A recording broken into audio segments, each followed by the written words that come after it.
देहरादून से सीएम धामी की press conference, कई मुद्दों को लेकर प्रेस कॉन्फ्रेंस कर रहे हैं सीएम धामी। क्या कुछ कह रही हैं, देखिए। इस जीएसटी के रिडक्शन के बाद लोग कर रहे हैं और ये एक जीएसटी की दरों में कमी, जैसा आदरणीय प्रधानमंत्री जी ने कहा, ये बचत उत्सव भी है। और उन्होंने लाल किले से 15 अगस्त को कहा था कि देश के अंदर देशवासियों के लिए बहुत बड़ी राहत देने का काम, बहुत बड़ी उनके जीवन को आसान बनाने का काम, जीएसटी की दरों में संशोधित करने का काम भारत की सरकार करेगी।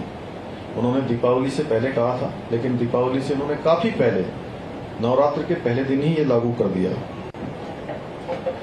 भाइयों बहनों, अगर मैं ऐतिहासिक दृष्टि से बात करूं तो इतिहास में स्वदेशी आंदोलन ने स्वतंत्रता संग्राम के दौरान भी एक नई ऊर्जा, नई क्रांति भरने का काम इस स्वदेशी के आंदोलन ने किया था। लोकमान्य तिलक, महर्षि अरविंदो, महात्मा गांधी जैसे अनेक नेताओं के नेतृत्व ने हमें सिखाया।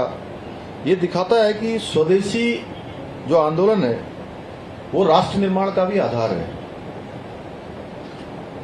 स्वतंत्रता के बाद जिन्होंने मजदूरों के क्षेत्र में, श्रमिकों के क्षेत्र में एक क्रांति का सूत्रपात किया, और आज श्रमिकों के लिए जो देश के अंदर अनेक नीतियां बन रही हैं, उसको आगे बढ़ाने का काम, उसकी शुरुआत आजाद भारत में स्वर्गीय दत्तोपंत ठेंगड़े जी ने और पंडित दीनदयाल उपाध्याय जी ने भी स्वदेशी आधारित आर्थिक दृष्टिकोण को आगे बढ़ाने का काम किया था।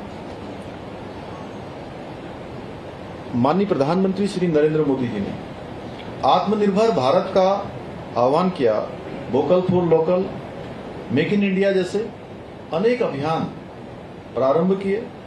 आज स्वदेशी का स्वरूप केवल खादी और दियों तक ही सीमित नहीं है, बल्कि अभी अभी हमने ऑपरेशन सिंदूर के दौरान देखा कि हमारे देश में स्वदेशी निर्मित ब्रह्मोस मिसाइल उसने पाकिस्तान के अंदर पूरी तरह से उनके सभी जो प्रमुख संस्थान थे, प्रमुख हवाई अड्डे थे, उनके डिफेंस के स्थान थे, सैन्य छावनियां थी, या उनके एयरफोर्स के जितने भी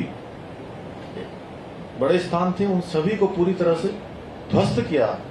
और इसने स्वदेशी की ताकत और आत्मनिर्भर भारत की ताकत, भारत की शक्ति से पूरी दुनिया को परिचित कराने का काम किया। इसके अतिरिक्त तेजस विमान है, सेमीकंडक्टर है, डिजिटल इंडिया, यूपीआई जैसी। तो उत्तराखंड के मुख्यमंत्री पुष्कर सिंह धामी ने जीएसटी के विषय को लेकर बातचीत की। उन्होंने कहा कि जीएसटी के सुधार आम जनता के लिए बेहद फायदेमंद है।